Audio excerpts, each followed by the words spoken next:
Seguinte, quando o Tomás me convidou para participar, para falar aqui sobre no Microtalks, a gente ficou pensando muito sobre o que eu poderia falar, o que eu poderia trazer. E aí, pensei de trazer um pouco do que foi a minha experiência do mestrado, o que foi a experiência das metodologias que eu utilizei no mestrado e também o que foi essa experiência que eu vivi lá dentro do mestrado que tem essa intenção de ser um mestrado interdisciplinar. Que eu acho que é muito condizente com tudo que a gente entende hoje em dia como patrimônio cultural. Então, eu vou tentar trazer um pouco disso. Então, eu penso que eu vou trazer aqui uma conversa sobre esse percurso e eu vou retomar um pouco antes sobre o primeiro contato que eu tive com o patrimônio cultural, que foi quando eu participei do Memória Trilha, até chegar em Bento Rodrigues, que foi o meu foco de atuação de pesquisa no mestrado. E aí eu vou tratar um pouco de teoria e vou também fazer umas reflexões sobre as experimentações metodológicas que eu tive nesse processo. Qualquer pergunta, qualquer comentário, vocês fiquem à vontade a fazer, ainda mais que temos aí João, Isadora, Tamara, que também estudam bastante patrimônio, então podem me interromper e pode conversar. Então, primeiro eu começo falando sobre essa questão do patrimônio cultural, enquanto esse conceito ampliado, interdisciplinar. Quando que eu tive contato com isso, assim? Foi antes da disciplina de patrimônio cultural, no próprio, que na UFJF se chama Técnicas Retrospectivas. Foi antes dela, eu fiz parte desse projeto do Memória Trilho, do LAPA, na UFJF, coordenado pelo professor Marcos Holender e pela professora Mônica Holender. Esse projeto foi um projeto de extensão financiado pelo Ministério da Educação e que uma coisa muito interessante desse projeto era que ele era formado por uma equipe multidisciplinar. A gente tinha na equipe arquitetos, historiadores, comunicólogos, a gente tinha turismólogos também na equipe, então era uma equipe multidisciplinar com a intenção de passar por 6 cidades aonde que a linha do trem da Central do Brasil passava, de Matias até Antônio Carlos. Então era Matias, Juiz de Fora, Eubank, Santos Dumont, Barbacena e Antônio Carlos, fazendo esse inventário de bens móveis, integrados e imóveis. Junto com isso, a gente produziu um documentário, a equipe toda envolvida nesse processo todo, e também um levantamento histórico sobre o que foi a Estrada de Ferro nesses ambientes, nessas cidades. Isso foi muito interessante para mim, porque eu pude começar a compreender melhor o que era esse conceito de patrimônio, que era muito além do que eu imaginava até então que poderia ser. Eu imaginava que patrimônio cultural até então seria arquiteturas e monumentos, e isso para mim era patrimônio até então. Então, quando eu começo a acessar esses lugares, principalmente nesse projeto de extensão, eu começo a entender esse conceito de patrimônio muito mais ampliado e muito mais interdisciplinar. Da onde que vem isso? Na minha dissertação mesmo eu trato um pouco disso, meio que uma base geral teórica sobre o conceito de patrimônio. Então, pensar o patrimônio, a palavra patrimônio é uma palavra que vem de muito tempo, pensando muito mais como um patrimônio familiar, algo geracional, que deixa de geração em geração com um viés um pouco jurídico. Então, um patrimônio que deixa de um pai para filho. E isso, pensando numa esfera pública de conceito, pensando numa política pública mesmo, a gente começa a ver algo mais sistematizado a partir do século XV em Roma, com a conceituação de monumento histórico, e depois também de volta do século XV e XVI, com a Constituição dos Estados Modernos, que chega no ápice em 37 com a Comissão dos Monumentos Históricos da França, que aí se começa a se instituir de fato as políticas públicas que a gente entende hoje de patrimônio cultural. No Brasil, esse conceito é um conceito que tem uma consolidação na década de 30, que é quando o nosso Estado começa a se formar do jeito que ele é hoje, uma ideia parecida do que ele é hoje. E a gente tem o Decreto-Lei 25 de 37, que é para todo mundo que estuda patrimônio, fica com esse nome na cabeça, que é o decreto que institui o patrimônio histórico e artístico nacional. Nesse momento, a gente tem esse decreto instituindo uma definição de patrimônio muito restrita, e às vezes uma definição de patrimônio que era muito ligada aos grupos que estavam atuando naquele momento, que muitas vezes eram ligadas às elites e muitas das vezes ligados a arquitetos. Então tinha esse viés que a gente pode ter com uma pré-concepção do que seria o patrimônio. Todavia, nessa época já tem uma pessoa, um personagem muito importante nessa história, que é o Mário de Andrade, que ele traz uma definição de patrimônio no anteprojeto dele para essa decreto-lei, que é muito mais ampliado e é muito mais interessante, que ele fala que a definição de patrimônio combina de uma forma inextricável as suas dimensões material e intangível. Isso é interessante porque a gente vai chegando muito próximo já, na década de 30, já tinha esse pensamento do que seria esse patrimônio cultural hoje, que a gente entende como patrimônio cultural hoje. Naquele momento, Mário de Andrade estava muito interessado na busca dessas raízes do Brasil. Era algo que era muito discutido no momento. Quando a gente chega na década de 60, de 70, 60 e 70, a gente já começa a ver uma ampliação. E uma outra figura importante é o Luiz de Magalhães. Ele era um designer que foi presidente do IFAM e ele teve uma importante atuação e, diferentemente daquele primeiro momento em que a gente estava procurando as raízes do que era o Brasil, o Luiz de Magalhães ele procurava identificar formas de ir contra um achatamento da cultura, porque se tinha uma extrema expansão da industrialização e diversos processos de achatamento de cultura. Então, Luiz de Magalhães ele começa vários processos de busca dessas culturas que estavam sendo fragmentadas, estavam sendo perdidas, estavam sendo deixadas. E aí ele cria o CNRC, que é o Centro Nacional de Referências Culturais, que é um importante movimento, um importante centro que começa a mapear diversas expressões culturais, se aproximando muito mais desse conceito que de fato a gente consegue trabalhar hoje. Então a gente tem essa mudança de visão, principalmente por essa intensa atuação dos antropólogos, sociólogos e folcloristas na década de 60. E aí a gente atinge na redemocratização, na década de 80, o termo patrimônio cultural brasileiro, que é esse patrimônio, que esse termo, essa definição de patrimônio que é muito mais ampliada, que não é só aquele patrimônio histórico e artístico. Voltando um pouco da minha trajetória, eu chego na minha dissertação. Desde aquele momento que eu tive aquele primeiro contato com patrimônio, de entender aquele processo, do que foi o patrimônio da Estrada de Ferro, eu comecei a me interessar muito e eu resolvi escolher fazer um mestrado logo depois da minha graduação. E aí eu tinha esse interesse de pesquisar mais como que se dava essa relação entre o patrimônio e a comunidade. E já no meu TCC eu já tinha pesquisado alguma coisa sobre o patrimônio nas cidades, nesse meio contemporâneo, como que estava sendo fragmentado e a perda dessas referências. E aí eu resolvi estudar na dissertação um pouco mais aprofundado isso, tentando entender quando que esse patrimônio ele é totalmente fragmentado ou parcialmente fragmentado, mas de forma bem agressiva, como que a comunidade lida com isso. E aí eu escolho fazer esse mestrado aqui na UFMG, nesse programa, que é um programa que a gente tem diversas áreas incluídas, não é um programa, ele é locado na Escola de Arquitetura, mas não é um programa da Escola de Arquitetura, não são só arquitetos que dão aula lá e não são só os professores da Escola de Arquitetura que dão aula lá. É um programa que ele é interdisciplinar, a gente tem professores da área de tecnologia, a gente tem professores historiadores, tem professores da Belas Artes, então a gente tem uma gama de professores que atuam dentro desse programa, tentando entender melhor essas camadas interdisciplinares do patrimônio cultural. Esse foi o primeiro escopo de criação do programa. Hoje em dia ele também tem um viés tecnológico voltado para a área de conforto ambiental também, bem importante. Basicamente, ambiente construído e patrimônio sustentável são as duas áreas fortes do programa.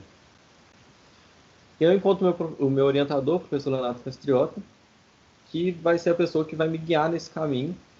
E aí eu chego nessa que é foi a capa da minha apresentação, da minha dissertação. E a minha dissertação tinha o nome de Discurso de um Patrimônio em Crise, a fragmentação do suporte de memória em Bento Rodrigues, Minas Gerais. E aí eu vou falar um pouco do que foi esse processo de pesquisa, e aí eu vou chegar nas metodologias que eu apliquei e tentar trazer um pouco do que foi esse processo. Quando eu apresentei a minha dissertação, eu trouxe essa fala, que é uma fala que para mim foi muito importante, que é de uma de uma menina, moradora de Bento Rodrigues, que ela fala que a gente sente falta de tudo, não tem como sentir falta de uma coisa só, não. Isso foi bem importante porque eu queria realmente entender o que se passava com eles, já que eu nunca tinha passado por uma experiência dessa. Então eu estava lá tentando estar em contato com a comunidade para tentar captar realmente o que era você ter seu patrimônio e sua memória fragmentada.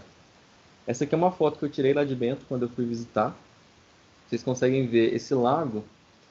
Logo depois que aconteceu todo o desastre crime em 2015, foram necessários fazer diques de contenção da lama que ainda descia, como se fosse um dique de filtragem, que foi muito contestado pela comunidade.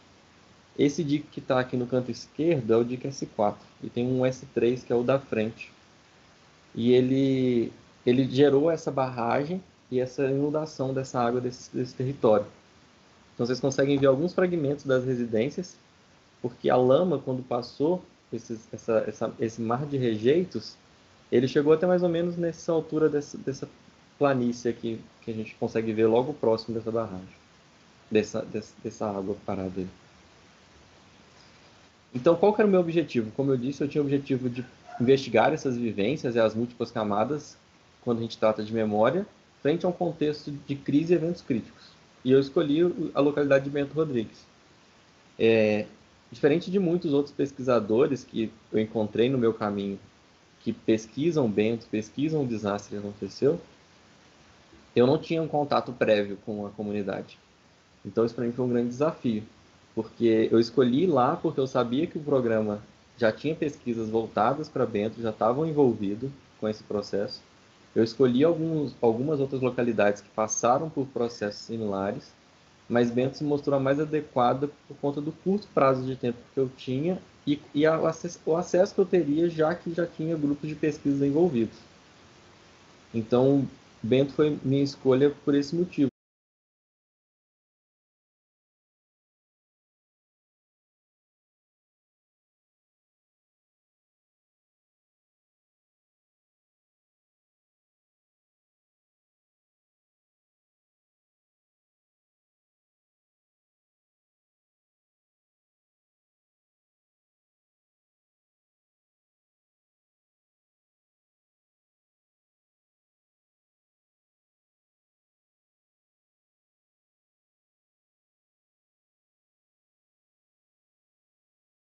A gente não possui mais, ou quando estão fragmentados, alguns ou vários desses lugares de memória, em que as memórias se ancoravam e se mantinham vivas e cotidianas.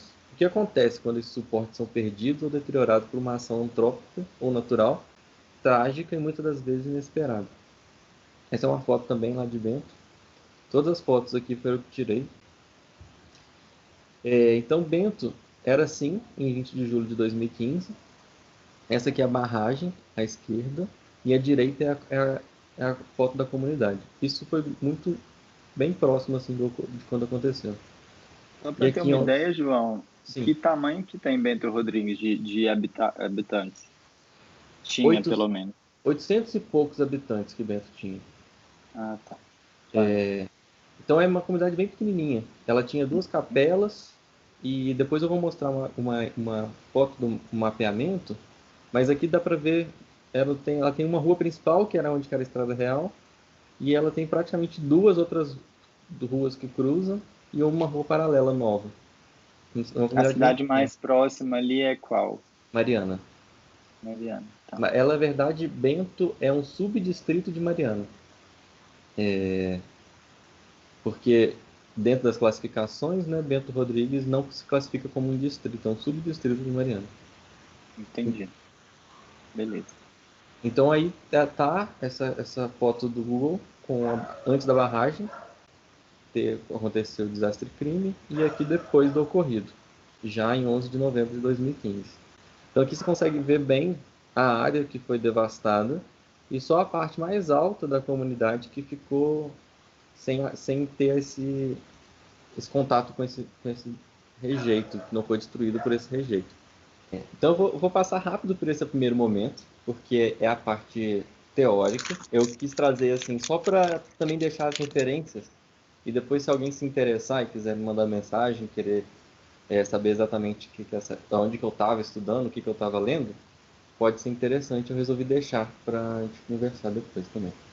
Então, nesse primeiro momento, minha discussão teórica era aproximando dois conceitos, o conceito de memória e de crise, e como que isso poderia conversar. Então, nesse primeiro momento eu discuti o que é memória, pensando a memória como essa capacidade psíquica de conservar certas informações, e muito mais do que um armazenamento, memória como uma construção cotidiana. Então a gente tem muitas das vezes a impressão de que memória assim, é uma coisa que você guarda e que você resgata quando você precisa. Mas o olhar que eu trouxe é um olhar de uma memória construída, então, até através de todos esses autores. Então, pensando a memória como uma construção cotidiana, que você recorre a ela e que ela está ali muito mais no presente do que no passado. Então, faço algumas aproximações entre memória e história, memória individual e memória coletiva e suporte de memória, que é um importante conceito para mim. Porque o que eu estava procurando estudar era quando esses suportes de memória são destruídos ou fragmentados. E o que é esse suporte de memória, né? Então, minha busca também foi tentar definir o que seria um suporte de memória. Pierre Nora foi quem cunhou esse termo no primeiro momento, como suporte de memória sendo aquilo que faz referência a algo. E Pierre Nora já tinha um pensamento de que suporte de memória não necessariamente precisa ser um monumento, uma arquitetura, mas que até mesmo microobjetos, qualquer coisa assim, podia ser um suporte de memória. E aí a Asman, que também é uma autora que vai me ajudar na metodologia, ela traz um pensamento que ela vai além nesse pensamento de Nora, em que ela vai estudando o suporte de memória, até mesmo como as nossas ações corporais, chegando até as nossas ligações neurais. Então, tudo isso pode ser um suporte de memória. Então, aquele jeito que você exerce certa atividade, o seu próprio corpo, o seu próprio gesticular, também é um suporte de memória, porque aquilo traduz algo que você foi apresentado antes e que você reproduz. E aí, Ô, caminhando João, nisso. Oi. deixa eu te fazer uma pergunta, se você puder voltar ali no outro Uhum. slide, que você colocou ali, memória como capacidade psíquica de conservar certas informações. Aí eu lembrei de banco de dados, que Uhum. um banco de dados ele faz isso, né? Ele armazena informações. Só que, na verdade, se você armazena essas informações, mas você não tem essa conexão com, né, essa conexão de... Eu vou colocar assim, eu não sei se eu estou falando o termo certo, tá, gente do patrimônio, eu estou de fora. Me perdoem se eu falo bobagem, mas essa memória afetiva de algo. Então, guardar o dado não necessariamente traz, conserva a memória, mas eu acho que eu me enrolei. O que eu quero dizer se você armazena dados pura e Uhum. simplesmente, isso não tem significado. Eu não vejo significado nisso, né? Talvez o significado esteja em como que a gente está ligado a esses dados, né? Seja esse dado algo material, por exemplo, um edifício, seja uma rotina, um fazer, algo imaterial. E aí, quando você colocou isso como a capacidade de conservar certas informações, seria algo nesse sentido, como se fosse um banco de dados, ou não? Eu não entendi muito bem isso. Eu não entrei na minha dissertação nos estudos neuropsicológicos de como a memória funciona pensando no organismo humano, pensando no cérebro, como que ela é armazenada de fato. Não entrei nesse detalhamento. O que eu trouxe assim foi pensando nela, pensando na memória, como que a gente lida com ela teoricamente, funcionalmente. Então, li muitos textos sobre isso também, e o que eu consegui encontrar, mas que eu não articulei isso na minha dissertação, é que a gente não armazena pura e simplesmente. A memória ela é um reforço que a gente faz. Então, se você não tem aquele suporte, se você não tem aquele contato, cotidiano com aquilo, mesmo que não seja todo dia, mas que você tenha realmente uma referência daquilo, isso vai se esvaindo, isso vai se perdendo. Entendi. A gente não tem, o nosso cérebro não funciona como um grande HD de computador. Apesar da gente de ter, ao longo da história da teoria da memória, eles foram fazendo diversas aproximações do que seria memória, dependendo do tipo de suporte que a gente estava fazendo para armazenar conhecimento no mundo. Então já fizeram comparações com biblioteca, pendrive, HDs, etc. Então assim, só que a nossa memória não funciona desse jeito. Ela funciona realmente como um reforço que a gente vai fazendo ao longo do tempo. Não sei te explicar neurologicamente como que isso funciona, mas o que eu consigo compreender desse mecanismo que a gente tem é que é muito mais um reforço cotidiano do que um simples armazenamento que a gente tem acesso quando a gente precisa, porque não tem. Sim. Não, então eu entendi o que você quis dizer agora, porque na hora que eu li o que você colocou para escrever, Uhum, eu pensei nisso, eu pensei assim, bom, um HD, um pendrive não é bem a memória, porque senão bastaria a gente documentar tudo uhum, muito bem, com todas as milhões de tecnologias que a gente tem, sobre tudo que a gente considera patrimônio e bota abaixo, né? uhum. Não precisa conservar nada, E né? também Basta. isso também é fácil de ver quando você conversa com pessoas, assim, todo mundo aqui também tem uma experiência disso. Você tem marcos na sua história que você vai conseguir lembrar, que você recorda. Você não recorda tudo que aconteceu na sua vida. E às vezes você é estimulado com certos gatilhos assim de suporte que vai te levar àquilo que aconteceu. Então, sei Uhum, lá, você vê uma foto de uma madrinha, de um tio que já morreu há muitos anos, que você nem lembrava que ele existia, que ele teve um momento na sua vida muito importante, e aquilo retoma aquela memória. Então, se aquilo não tiver algum tipo de estrutura física ou material ou não que você consiga retomar, aquela memória se perde.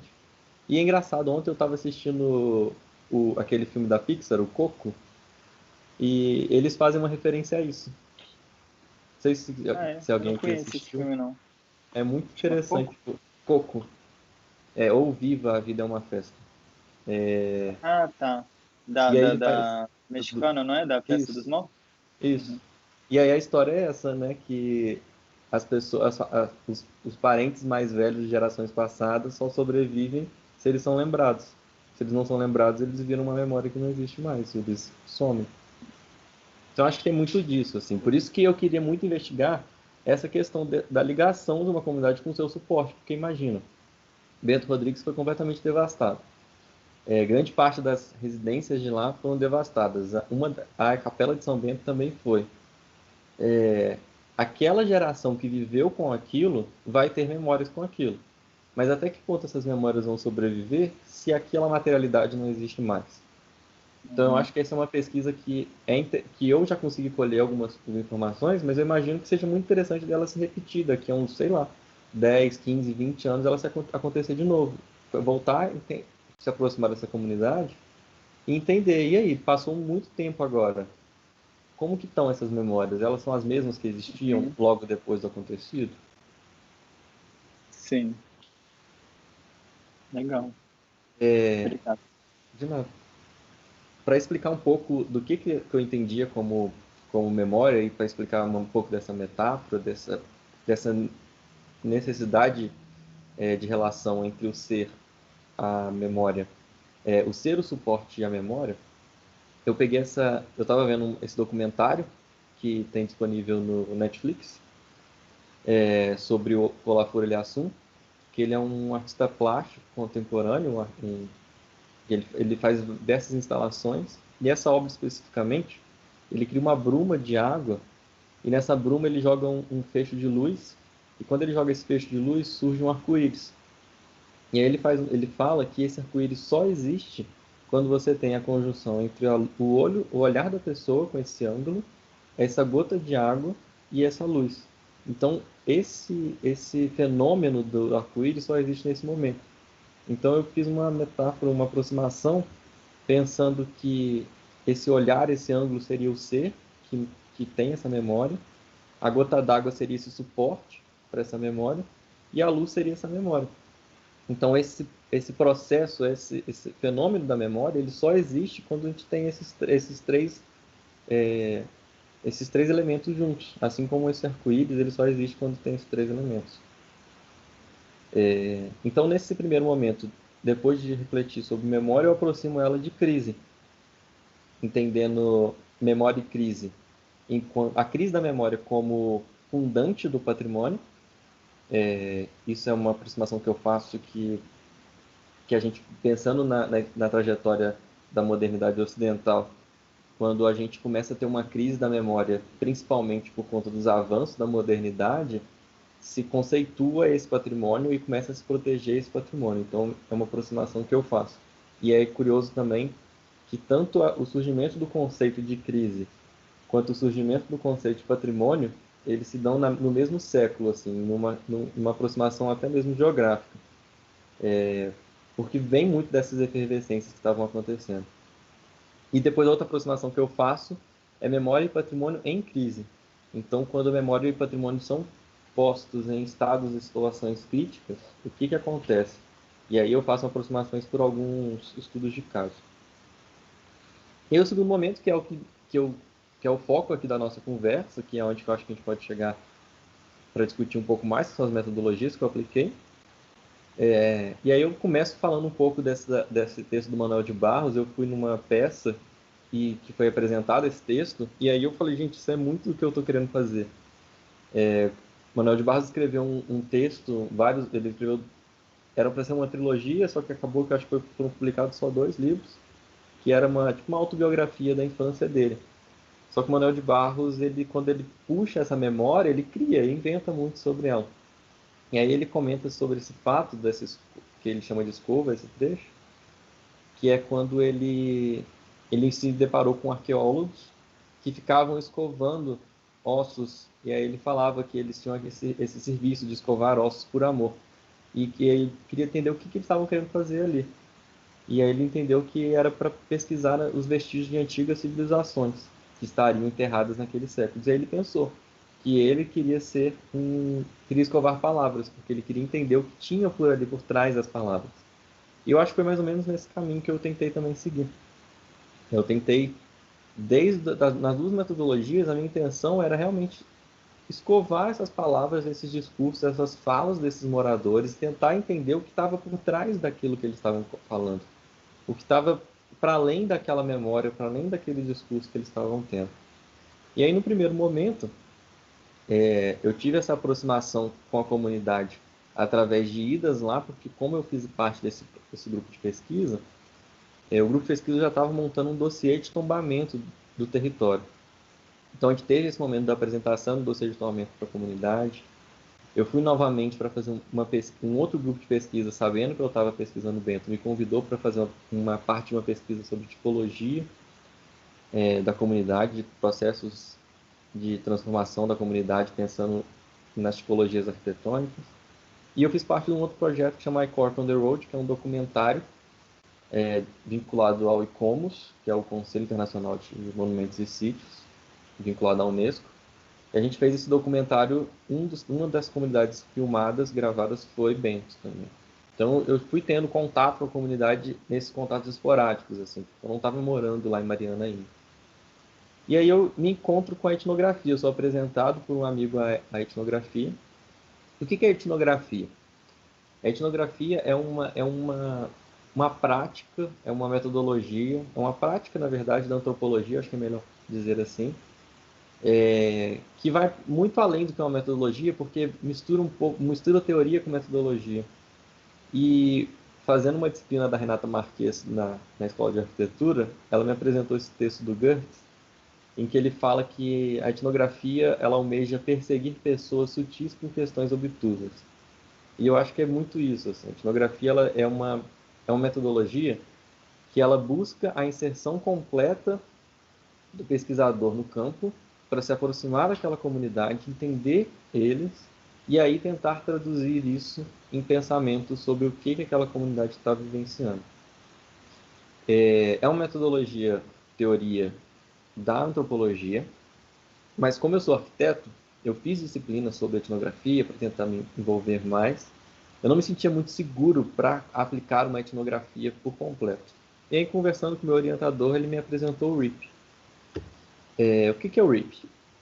O RIP é uma metodologia de avaliação rápida, que é Rapid Ethnographic Assessment Procedures, que é uma metodologia que foi criada pelo National Park Service dos Estados Unidos para avaliação nos seus parques nacionais. Esse RIP é uma metodologia que ela utiliza da etnografia, é como se fosse a intenção é ser uma etnografia rápida para momentos em que você precisa de respostas, em que você não tem aquele tempo de uma etnografia clássica, uma etnografia que você realmente precise ficar um tempo com a comunidade, viver aquilo, experienciar aquilo.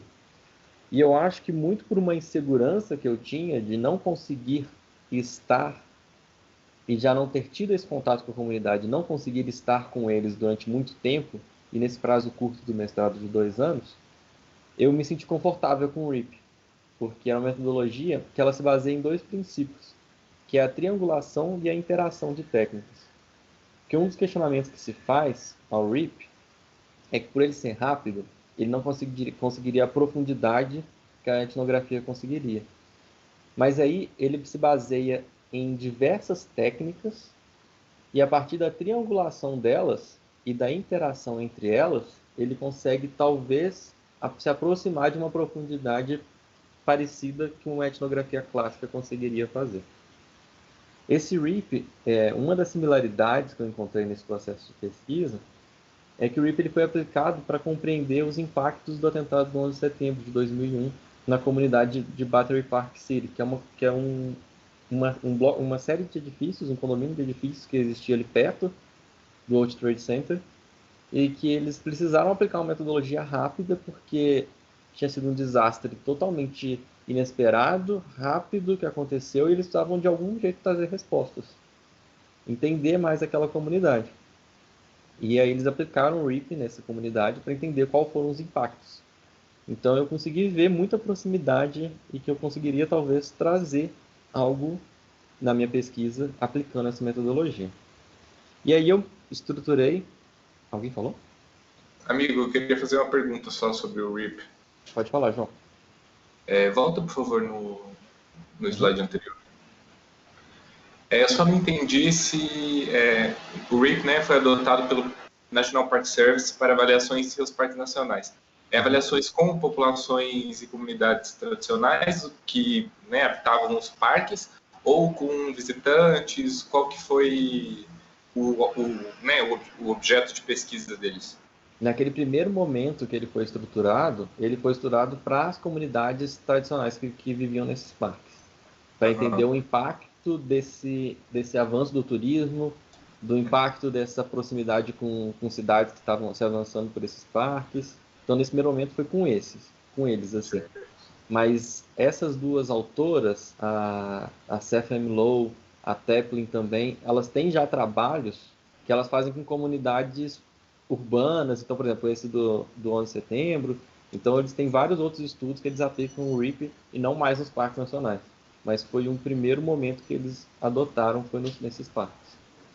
Entendi. Então, a primeira tentativa foi, né, desse National Park Service com as comunidades, e depois a metodologia se ampliou para, vamos dizer, comunidades urbanas inteiras, né? Assim. Sim. E é sempre muito... O RIP ele tem um foco grande em momentos conflituosos, sabe? A etnografia, eu percebo muito, pelo que eu estudei, que ela é excelente para esses momentos também, mas ela tem um processo de percepção, de aproximação que é longo, assim, alongado, e que às vezes não necessariamente a comunidade precisa estar com um conflito eminente, assim. Você pode estudar uma comunidade etnográfica com etnografia que não necessariamente ela está com aquele conflito. O RIP eu vi, pelo que eu estudei, que ele é sempre muito adotado nesses momentos de conflitos, ou se você tem um problema. Então ele é uma metodologia aplicada, assim. E eu acho que para a área de patrimônio cultural, quando a gente encontra metodologias que são muito práticas aplicadas, que não são tão teóricas, eu acho que é uma vantagem, assim, porque A área de patrimônio cultural ela tem muito esse viés, né? Que é pensar a teoria e já pensar na aplicação, esse contato realmente com comunidade, com a execução daquilo. Sim, Então, eu vi muitas aproximações assim dessa metodologia. muito legal isso. Pode continuar, obrigado. Eu também tenho uma pergunta sobre isso. Pode falar. Eu não ficou claro se essa metodologia ela surgiu no 11 de setembro ou se ela já estava consolidada e foi aplicada no 11 de setembro. Não, é uma metodologia que existe desde a década de 70. Tá. E ela já estava bem já estruturada e consolidada. E quando aconteceu o 11 de setembro, essa pesquisadora ela é de Nova York, de uma universidade de lá, e ela foi convidada pela prefeitura para fazer um estudo nessa comunidade do Battery Park City, para tentar entender o que estava acontecendo com eles, principalmente quanto a questões de realocação, se seria necessário, pessoas que estavam deixando a comunidade, como que essa comunidade em volta do World Trade Center estava se reestruturando, qual que seria qual que seriam as políticas públicas que seriam adotadas para aquela região. Entendi. Obrigado. Não. O REAP, então, eu fiz vários estudos para tentar entender como que eu poderia, dentro da minha disponibilidade de tempo, também de orçamento, para conseguir estar lá dentro, para conseguir aplicar. Então, eu fiz uma comparação entre várias aplicações que foram feitas do REAP.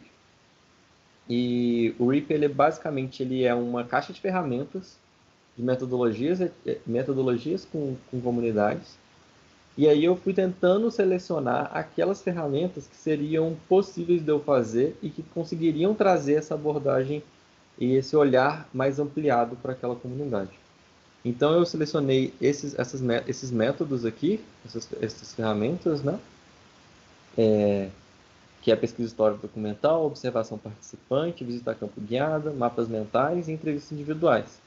Então eu fiz ela escalonada a pensar no momento em que eu estaria sem contato com a comunidade até o momento em que eu chegaria no contato mais íntimo com a comunidade. Com essa intenção, pensando muito na etnografia mesmo da antropologia, de eu chegar e conseguir a confiança dessa comunidade passos a passos, assim, porque eu sabia que eu não ia conseguir, se eu chegasse logo de cara fazendo uma entrevista, eu não ia ter um contato profundo com eles, assim. Então eu estruturei a metodologia para eu conseguir me aproximando e conseguindo ter um maior contato com essa comunidade. E aí cada um dos métodos que são listados por essas pesquisadoras, pela CEPLA e pela TEPNIC, eles têm qual que é o material que você precisa pesquisar de uma forma geral, qual que é o dado que você consegue coletar desse material e qual que é a análise que você consegue fazer. E aí eu adaptei para dentro do meu escopo da minha pesquisa. Só que aí aconteceu essa guinada metodológica que se deu por dois motivos. O primeiro, que eu acho que vai talvez interessar a Tamara também, foi quando eu tive contato com essa reunião, essa audiência pública que aconteceu em Mariana, que na verdade, por que ela aconteceu, e que eu acho que é interessante contar aqui. A comunidade estava num processo muito alongado, eles estão sendo totalmente deixados de lado, é um processo que tem sido muito moroso para eles. Alguém que perdeu tudo que tinha, todos os seus bens, perdeu tudo de uma hora para outra, está até hoje sem resposta, sem a sua casa levantada, é um processo que é um absurdo assim, de acontecer. E eles estão, por diversas vezes, eles têm visto os seus direitos sendo perdidos, assim, eles estão tendo que lutar pelo aquilo que é de direito deles. E nesse momento, o que aconteceu? A gente apresentou o dossiê de tombamento para a comunidade, eles fizeram observações sobre o dossiê, a gente nós fizemos as correções, enviamos para eles novamente, e aí eles deram um aval, concordaram, o dossiê estava pronto, e a gente apresentou o dossiê para o Ministério Público, que era quem estava encomendando o dossiê. Passados alguns meses dessa apresentação do dossiê para o Ministério Público, a gente recebe uma notícia de um jornal avisando que as casas de Bento Rodrigues seriam desapropriadas, todas as residências, com base no dossiê de tombamento, para a criação de um museu de território. porque isso tinha sido indicado no dossiê de tombamento. Então, esse discurso virou. A gente que estava sempre do lado da comunidade, próximo a eles, a gente teve essa virada dessa narrativa do que estava acontecendo. E aí, no mesmo momento, a gente começou a receber ligações e chamadas das comunidades perguntando como assim, o que vocês fizeram?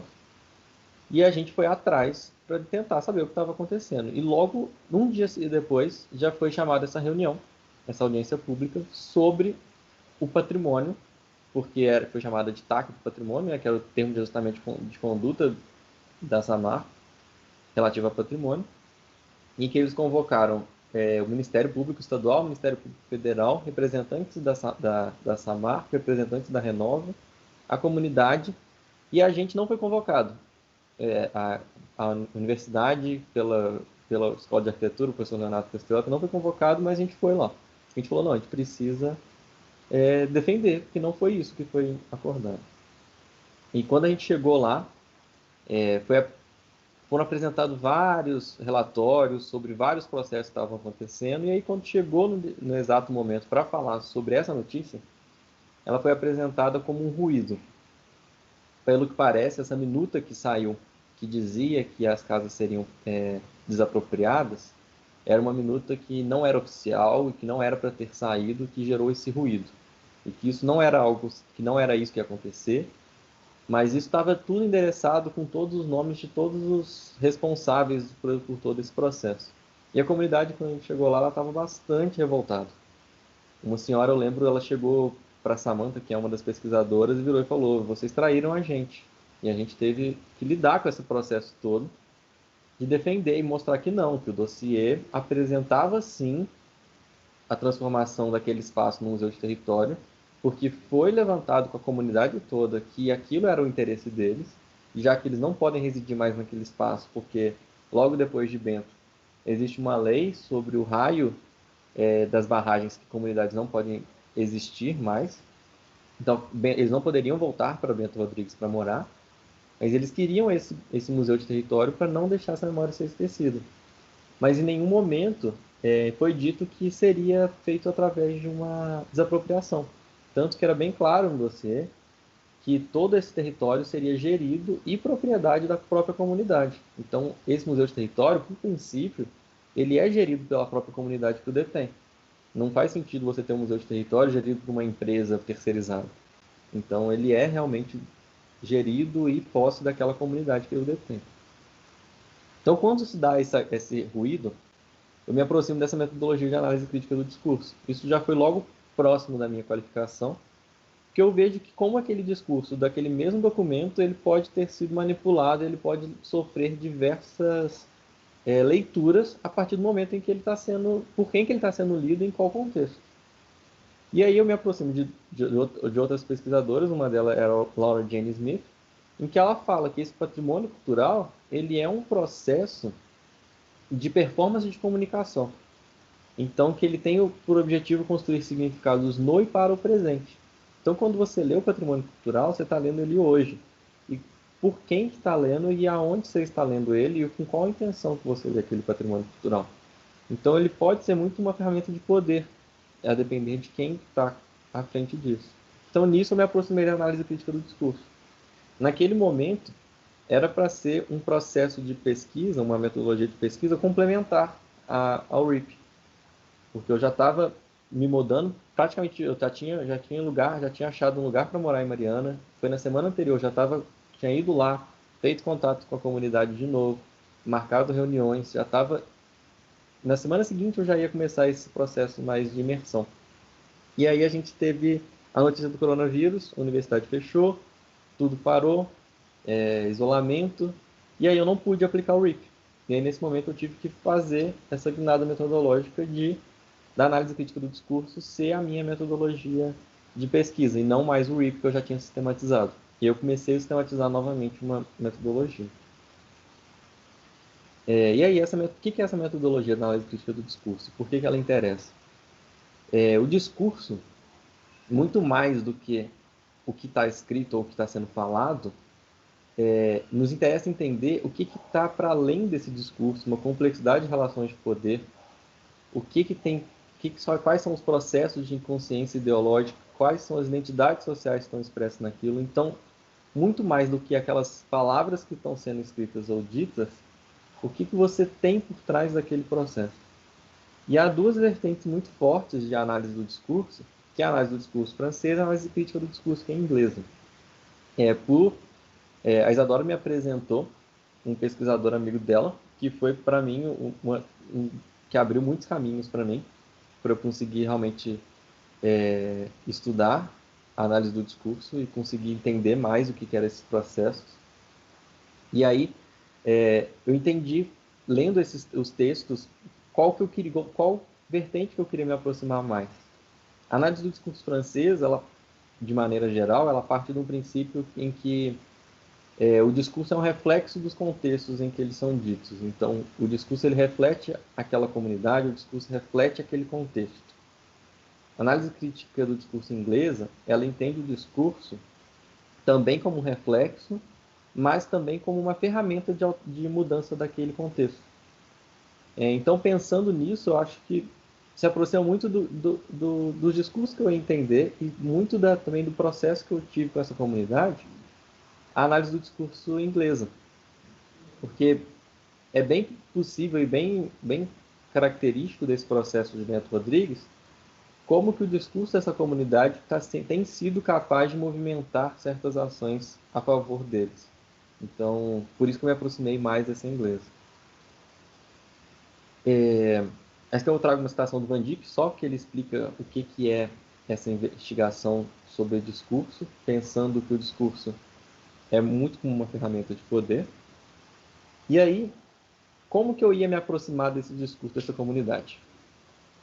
Desde o primeiro momento que eu tive contato com eles, eu conheci esse jornal, que é a Sirene, que é um jornal incrível, que ele é formado e ele é conduzido e ele é produzido pela comunidade. E não só pela comunidade de Bento, mas por todos aqueles que foram atingidos pelo desastre crime.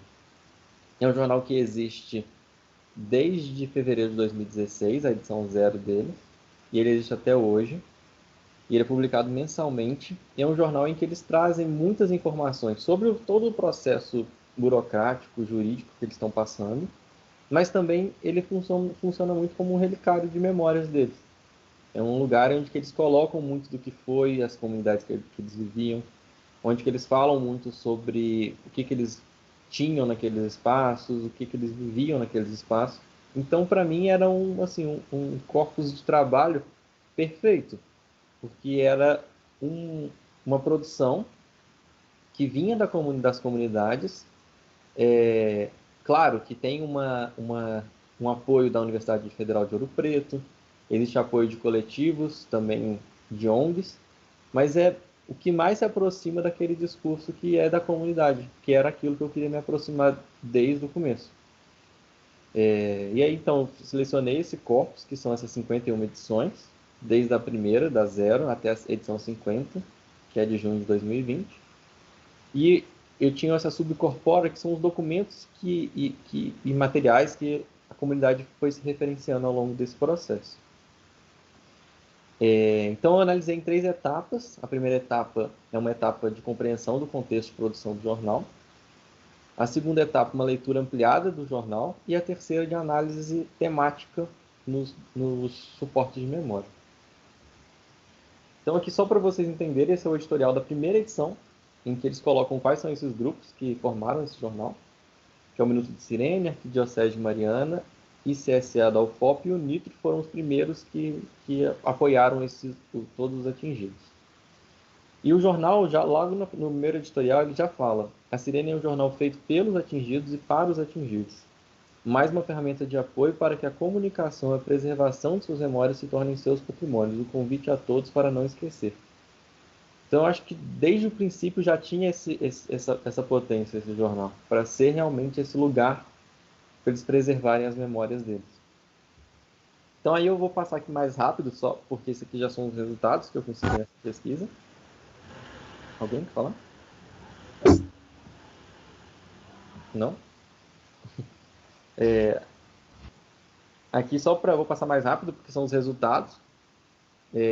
dessas 51 edições do jornal, eu fui mapeando quais eram aquelas que se tratavam de Bento Rodrigues e também quais eram os moradores que eram citados por esse jornal.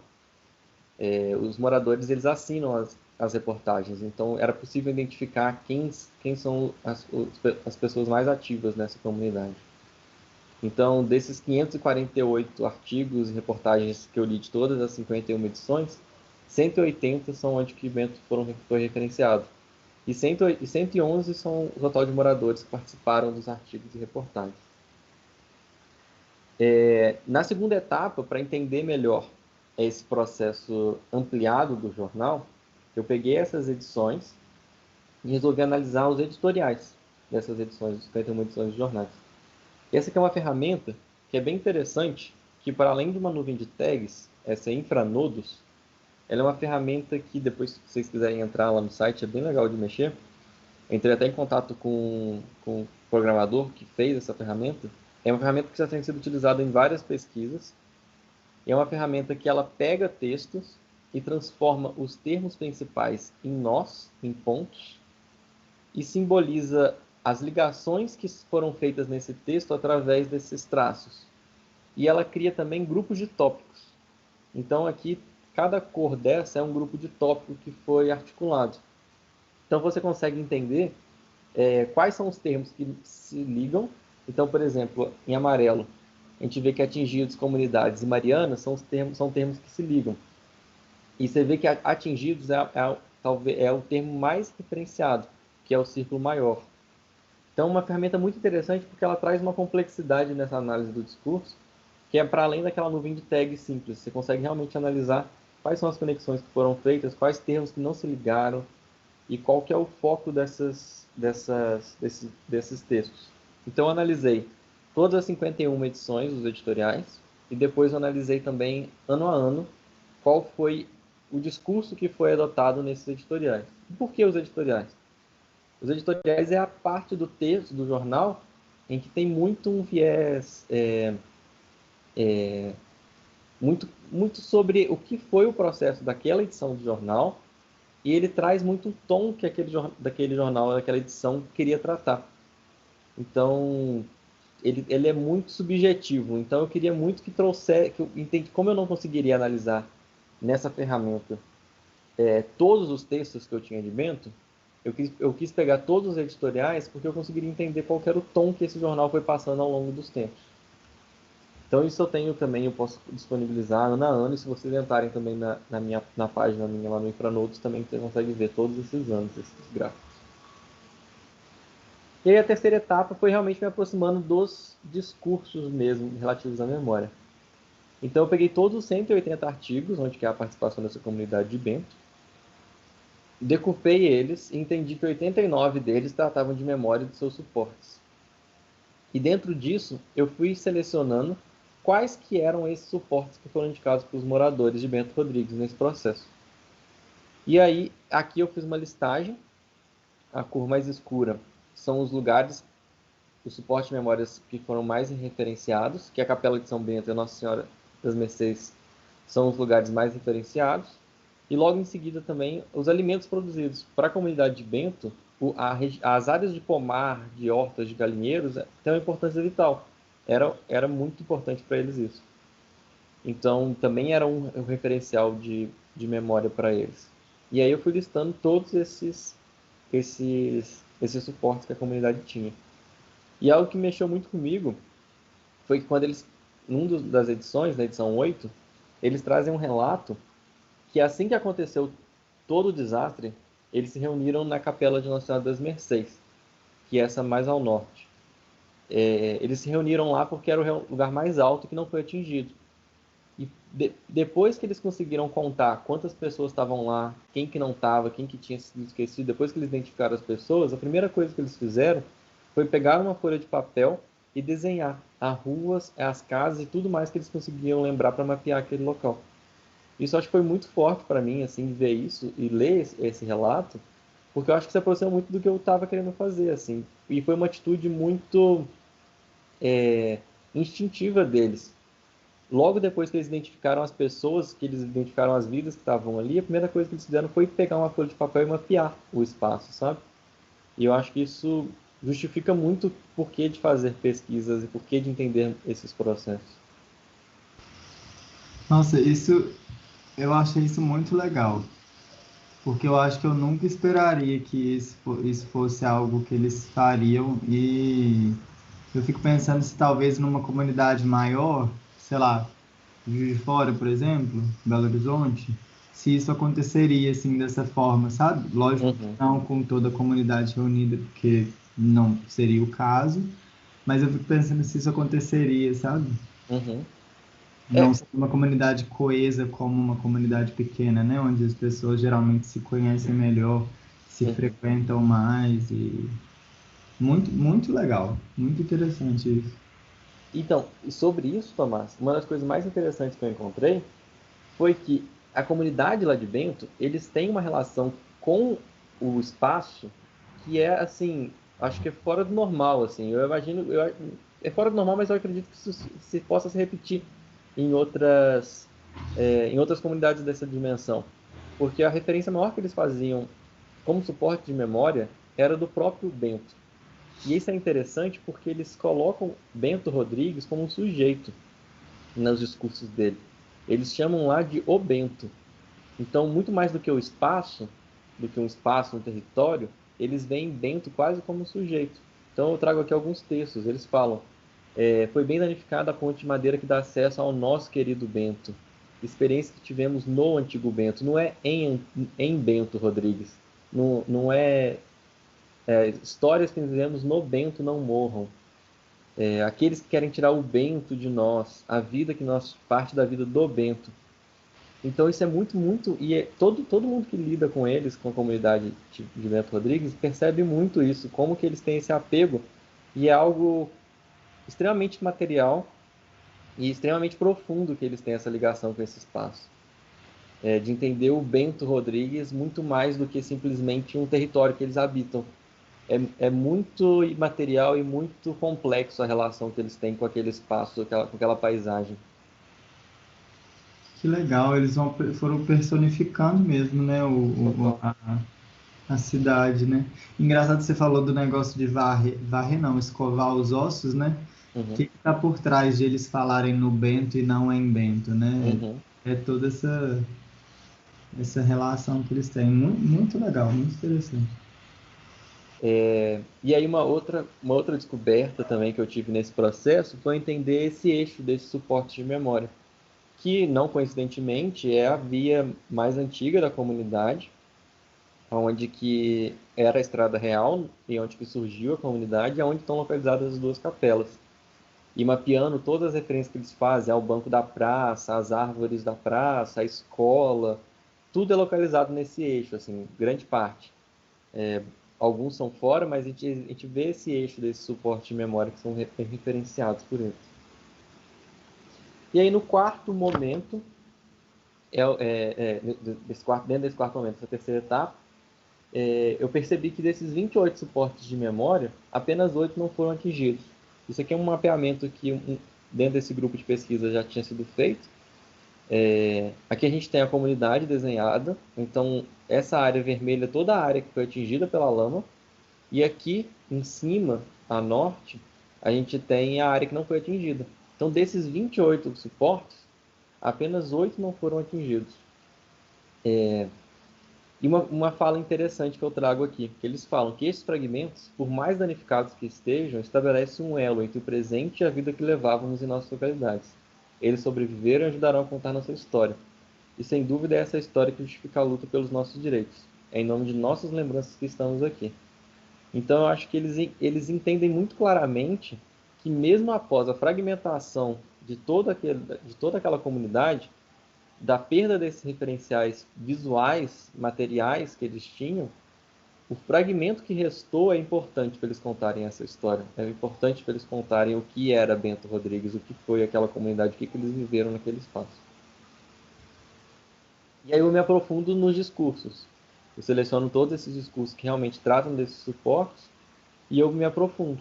e tento entender realmente o que se passou naqueles espaços. Eu faço algumas análises. E aí eu trago algum deles aqui. Primeiro, essa foto é que foi realizada uma missa em Bento Rodrigues, que foi um momento muito, muito forte para eles.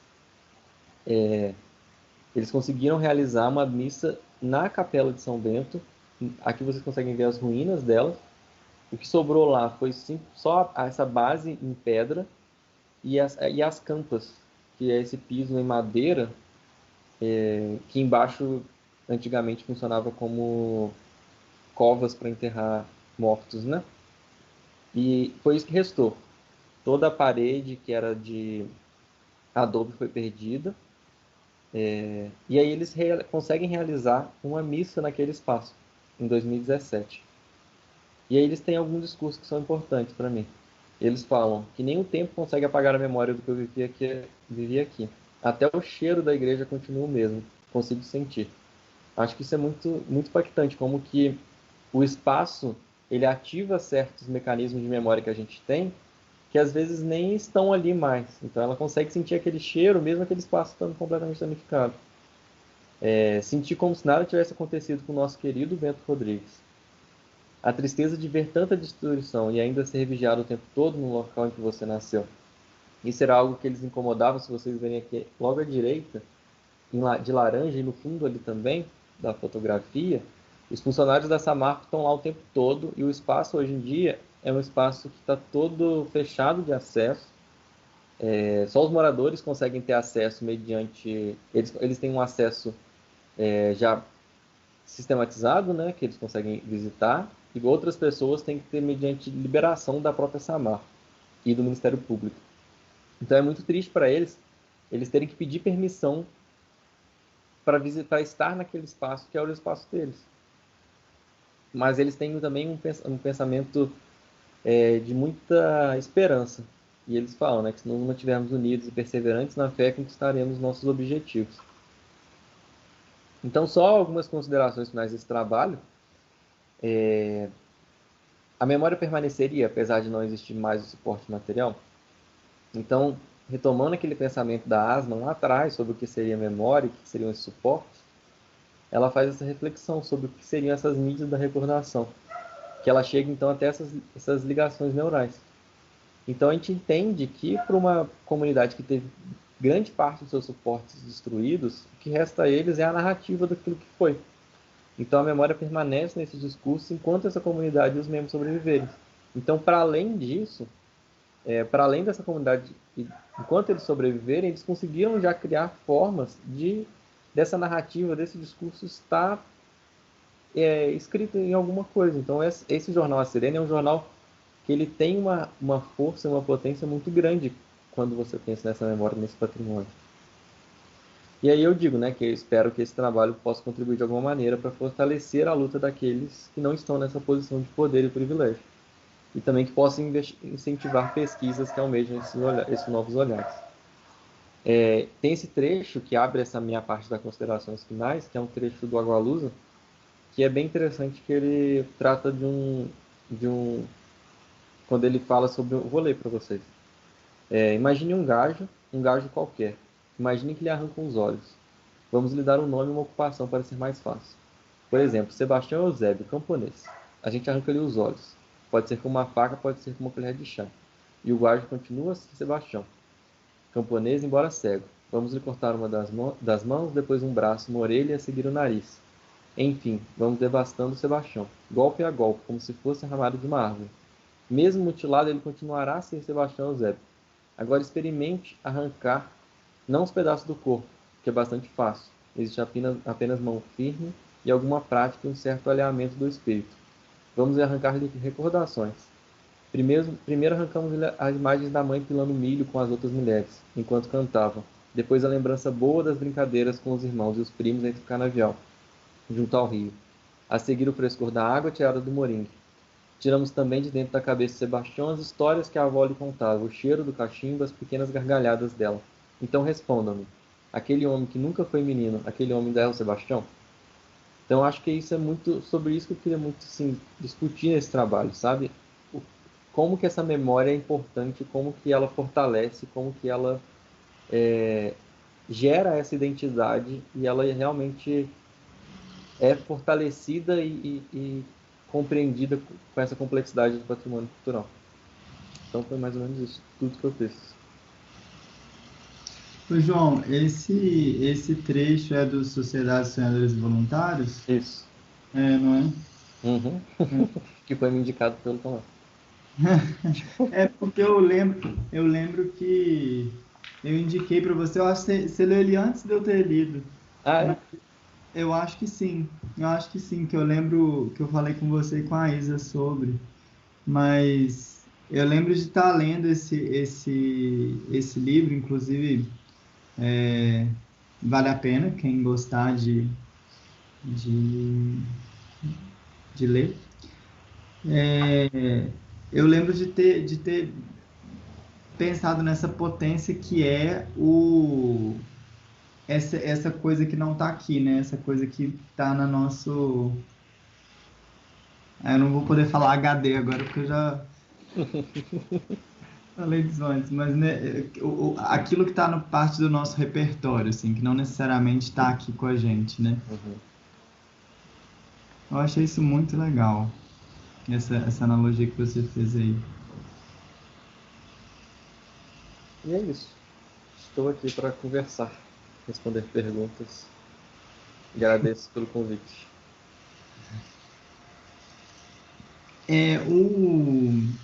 Tamara, se você puder abrir aí o microfone, eu queria te perguntar para vocês dois, na verdade, né? Sobre essas metodologias, porque uma parece que é mais a primeira, né? Que tem mais contato com a população, né, João? Até por isso também, isso foi um dos motivos que você não deu continuidade nela. E a outra você já conseguiu fazer sem isso, né? Você conseguiu fazer pela análise dos textos. Que eu não sei se tem a ver com essa coisa dos ossos que você colocou lá no início, né? Você colocou, antes de tudo, você colocou o negócio de escovar os ossos. Eu não sei se essa analogia dos ossos, ela veio depois na sua pesquisa, ou se ela chegou antes até de você passar para a análise crítica do discurso. Mas essas são metodologias conhecidas, elas são novas para a gente, pelo menos, né? Não são novas de idade. Você falou que a primeira ela é de 70, não é, João? Isso, 70. São novas, mas para a gente elas são novas. Vocês veem essas metodologias sendo aplicadas hoje no contexto do patrimônio? Bom, enquanto patrimônio construído, a gente tem uma metodologia de intervenção nesses patrimônios, seguindo muito o Monumenta, que fala o tempo todo dessa aproximação que a gente precisa ter com a comunidade, mas a gente vai mais na questão técnica, de fato, assim, de como foi construído cada coisa, dessa técnica construtiva mesmo, visando a restauração.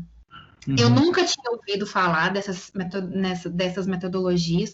A parte da etnografia, sim, mas o RIP e essas outras eu nunca tinha, eu não tive contato, fui anotando tudo aqui, porque eu trabalho muito com uma parte muito, muito prática da coisa, né, de projeto, etc.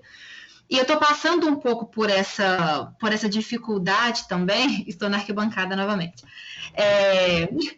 Eu estou passando por essa dificuldade com relação ao Covid, justamente porque eu dou aula e eu não tenho como levar os alunos até as edificações que eu estava propondo que eles estudassem e propusessem alguma ação de intervenção, etc. E eu fiquei me imaginando, assim, no seu lugar, com você precisando fazer esse trabalho. Então, você precisando ir até lá, porque é um tipo de trabalho que você não ia conseguir fazer pelo Google Earth, que você não ia conseguir fazer pelo que as pessoas estavam te dizendo. Acredito que tenha sido uma coisa nova, porque eu acho que havia ali uma coisa muito, muito burocrática, muito jurídica, tanto é que eles deturparam totalmente o discurso que vocês tinham, colocaram como algo que vocês queriam fazer alguma coisa ali que não era essa a intenção, até explicar para aquela comunidade que já estava levando tanta burdoada, que não era daquele jeito. Eu imagino um mal-estar assim, que isso causou. E eu fico pensando quando você teve essa descoberta da revista, o quanto foi difícil ler todos aqueles artigos, mas o quanto foi alguma forma de você entender o que aquelas pessoas estavam dizendo, o que aquelas pessoas sentiam, porque a gente sabe que colher informações somente pela mídia é muito difícil. Porque cada pessoa vê de um jeito, a gente como pesquisador, por mais que a gente tente se isentar da coisa, a gente coloca a nossa opinião e não tem como a gente não se emocionar. Eu fico imaginando você lendo tudo e aí você coloca o Manuel de Barros ali, então é muito sentimental mesmo. E eu acho que falta muito isso nas metodologias práticas de patrimônio cultural. Falta muito você entender para quem que você está entregando aquele bem restaurado, sabe? A gente se preocupa muito com a técnica e se preocupa muito pouco com quem vai usufruir daquilo tudo que você fez. E eu vou contar, assim, uma experiência que eu tive como professora, que é o famoso, por favor, crianças, não façam isso em casa. Eu tinha que fazer um projeto, né? Tinha que dar disciplina e a gente tem uma metodologia, um plano de curso a cumprir. E eu tinha, né, a gente que foi aluno lá da Federal, a gente tinha a técnicas retrospectivas 1 e a 2, que era o projeto em patrimônio. E na técnicas 1 eu falei daqueles teóricos todos que a gente conhece, e na técnicas 2 eu tinha que trabalhar com uma intervenção em um bem de interesse cultural. Eu comecei a dar essa disciplina no primeiro semestre de 2020. Eu consegui levar as minhas crianças numa edificação que era tombada, mas que não tinha nenhum... não tinha muito material. E aí, só que aí eles conseguiram, durante o primeiro semestre de 2020, trabalhar nisso, tendo ido até a edificação, conversado com o proprietário, etc. E aí eu quis fazer a mesma coisa com o período passado. Eu falei, não, eu vou fazer isso, eu vou encontrar uma edificação e peguei o Castelhanos de Brache, foi meu tema de TCC, eu vou pegar, já que eu tenho 3D, tenho planta, tenho corte, tenho tudo, eu vou propor que eles trabalhem com essa edificação, que eles façam um projeto para lá. E foram projetos que, de maneira nenhuma, não houve nenhuma crítica, e a coisa foi assim, eu vou imacular esse patrimônio e eu vou fazer uma coisa aqui do lado. Justamente porque eu tive que errar para eu entender isso, que eles não tiveram vivência nenhuma daquele lugar. Então, eles não conseguiram projetar nada ali. O máximo que eles fizeram foi, eu vou tirar essa despensa daqui e eu vou colocar um banheiro, que eu preciso de ter um feminino e masculino. Foram as únicas intervenções que eles fizeram ali. Então, olha a importância de você chegar até o lugar, sabe? Eu imagino quanto foi difícil para você chegar nesse lugar, uma comunidade tão machucada como ela ainda está, né? Porque a gente sabe, você falou dessa morosidade toda, e eu tinha até anotado aqui algumas coisas, eu ia te perguntar sobre a relação do Ministério Público com essa comunidade, mas pelo visto a coisa está caminhando a passos lentos também, né? Que você falou que até hoje a situação tá complicada. E eu tinha anotado aqui também duas questões. A primeira é que durante todo esse processo que você estava explicando, eu só me lembrei de Narradores de Javé, eu não sei se quem foi aluno da Mônica lembra. A Mônica passou esse filme para a gente logo no início, né? Que a população de Javé que